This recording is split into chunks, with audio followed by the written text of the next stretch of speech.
আলাদা আলাদা ছবি নিয়ে কাস্টমাইজ করা এই পেন্টিংটা ছিল খুব চ্যালেঞ্জিং। আজ এই কমিশনারকে লাস্ট দিন, ড্রেস আর ফেস দুটোই একসাথে করে নেব। বেশিরভাগ সময় আমি যেটা করি সেটা ডার্ক কোনো একটা কালার দিয়ে আমি ড্রয়িংগুলোকে বের করে নিই। তাহলে কী হবে, আমি যখন কালার চাপাবো, আমি যেই কালারই চাপাই না কেন, কী কালার চাপাচ্ছি সেটা তো আমি পরে আসছি, যেই কালারই চাপাই না কেন, তাহলে আমার ড্রয়িংগুলো পেন্সিল ড্রয়িং হলে উঠে যাওয়ার বা ঢেকে যাওয়ার সম্ভাবনা থাকে, তখন ড্রয়িংটা চেঞ্জ হয়ে যায়, সেই সম্ভাবনা অনেক কমে যায়। এখানে দেখো আমি মাস্কিন টেপের মধ্যেই কি একটা ডিজাইন করে নিয়েছিলাম, যেটা আমি পাঞ্জাবির মধ্যে দিচ্ছি, সেই ডিজাইনটা প্রথমে করে নিয়েছিলাম।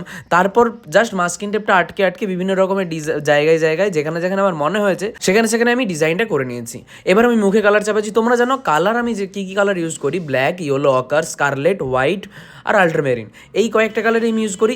এখনও আমি মুখেও সেই কালারগুলোই ইউজ করছি। ব্ল্যাকটা আমি মাঝে মাঝে ভালোই ইউজ করি, যেমন চুলের ক্ষেত্রে ইয়েলো অকারের সাথে ব্ল্যাক মিক্স করা। পাঞ্জাবির ক্ষেত্রে আমি যে কালারটা ইউজ করছি ইয়েলো অকার, অল্প একটু হোয়াইট, অল্প একটু স্কারলেট মিক্স করা আছে, আর ব্লু আছে শ্যাডো পোর্শনের দিকে, কিছু কিছু জায়গায় কলার পোর্শনের দিকে, শ্যাডো পোর্শনের দিকে, সব জায়গায় ব্লুও অল্প একটু আছে। এবার দেখো আমি অল্প বিস্তর কাজটা ফিনিশিংয়ের দিকেও নিয়ে চলে আসি। কাজ যদিও এখনও পোর্ট্রেটের মধ্যে অনেকটাই আছে, গ্লাসের মধ্যে পুরোটাই রাউন্ড বা যে স্কোয়ারের যে ফ্রেম সেটা পুরোটা ফ্রেম ছিল না, সেটা ওপরের দিকে শুধু একটা ফ্রেম ছিল, নিচের দিকে শুধু গ্লাস পোর্শন ছিল, তাই শ্যাডো পার্টটাই শুধু থাকবে নিচের পোর্শনে। অনেক সময় আমি ব্ল্যাক অ্যান্ড হোয়াইট থেকে কালার করি, অনেক সময় আমি ডার্ক টোন থেকে লাইট টোনে ঢুকি। বেশিরভাগ সময় অয়েলের ক্ষেত্রে ইয়েলো অকার, স্কারলেট এই কালারগুলো মিক্স করি আমি মিডিল টোন প্রথমে ক্রিয়েট করে নিই, তারপর মিডিল টোনের কাছ থেকে আস্তে আস্তে লাইট টোনের দিকে যাই, ডার্ক টোনের দিকে ঢুকি।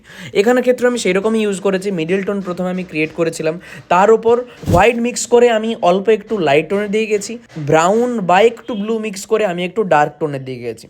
পুরো স্কিন টোনটাই যেহেতু একটু ফর্সা স্কিন টোন ছিল, সেই জন্য আমাকে একটু লাইটের দিকেই বেশি ঝুঁকতে হয়েছে। গালের দু সাইডে একটু ডার্ক পোর্শন ছিল, সেইখানে আমি অল্প একটু ব্লু, আল্ট্রামেরিন আর স্কারলেট মিক্স করেছি, তাহলে সেটা ব্রাউন টোন চলে আসছে। এবার দেখো পোর্ট্রেটটা অনেকটাই ফিনিশিংয়ের দিকে। পাঞ্জাবিটাও প্রায় কাজ শেষ হয়ে আসছে। পাঞ্জাবিটার পোর্শনটা আমি লাইভে করেছিলাম, পাঞ্জাবি পোর্শনটা তোমরা যারা দেখোনি তারা লাইভটা দেখে নিও। আমার আগের লাইভেই এটা আমি আপলোড করে দিয়েছি। পাঞ্জাবিটা অনেকেই দেখেছো। পাঞ্জাবির বাটনগুলো আমার করা হয়নি, তো সেই জন্য আমি লাইভ শেষের পর বাটনগুলো অ্যাড করে দিয়েছি। বাটনটাও আমি চেষ্টা করেছি একটু গোল্ডেন টাচ রাখার। গোল্ডেন টাচ রাখার জন্য প্রথমে আমি হালকা একটু আল্ট্রামেরিন, খুব অল্প আল্ট্রামেরিন নেই বললেই চলে, স্কারলেট আর ইয়েলো অকার মিক্স করে বেস টোনটা দিয়েছিলাম। তারপর ইয়েলো অকার পার্সেন্টেজ বাড়িয়ে সেই ডিজাইনগুলোকে বেশি ডিটেল করার চেষ্টা করেছি।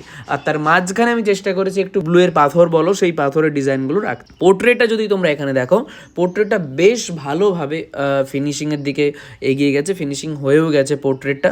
মুখটা আমার খুব সুন্দর লাগছে। এখানে যে আমি হালকা একটু জুয়েলারিও অ্যাড করেছি না, এটা ওনারা বলেনি, বাট আমি নিজে থেকে অ্যাড করেছি, বাট দেখতেও তো আমার ভালোই লাগছে, ওনাদেরও পছন্দ হয়েছে।